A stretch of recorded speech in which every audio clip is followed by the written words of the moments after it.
it's funny to me when I look at kind of older generations and how they kind of inherently understood what you did when you were a kid. My mom, she's 76 and she lives in San Diego, and she's bought rental properties her whole life, and that's how she survives. She rents those out. She paid off 30-year mortgages, Lynn, over 30 years, and now she has these assets. And strangely enough, my wife's mother in Bulgaria, she, we call her Baba. She's kind of old school, and if you really ask her where she puts her money, she's got it in gold, and she's got it maybe in dollars, and she has some properties, but she sure as hell doesn't keep it in a local currency there. And of course, there, more inflationary issues and devaluation issues, but it's interesting to look. There's always people around that kind of understand this from a core level, and that's where the smart money goes. Now these days, it's maybe harder to do, especially for a younger generation.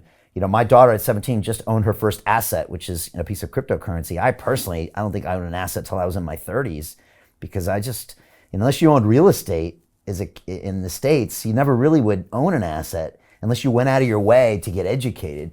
Like you said, the choices are tricky out there. So if people are getting this right now and they're like, okay, I get it, inflation is something I should worry about, how do they start that journey into investing in something?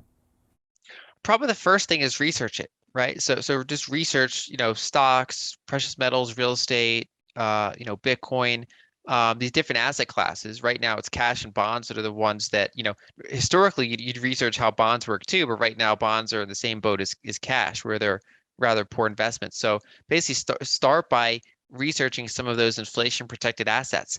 And the point you bring up about some people natively getting it's often based on their experiences, right? So anyone in the developed world that's old enough that was aware during the 70s generally gets it. And for some people that even, they're always expected to come back in that magnitude. And they often for decades thought they had a more inflationary mindset. And sometimes that actually was even a setback for them when it came to investing. And whereas I think it's probably going to pay dividends in this type of environment.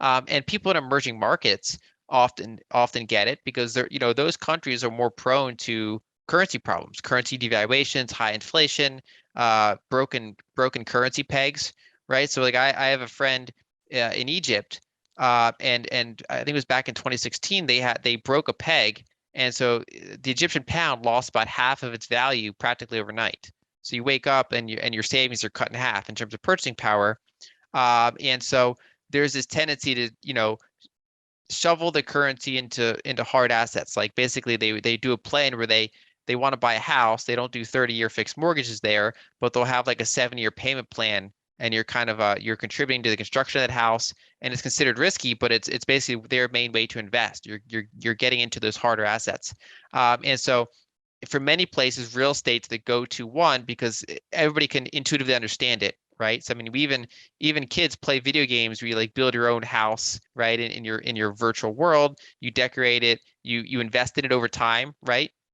If anything, people, kids learn more about finance from video games than they do from school because you have these in-game economies. You basically you collect gold and you can build your house and you can upgrade it to a stone house and you can invest in it over time. And so I think a starting point for a lot of people is to understand how real estate works and then go from there.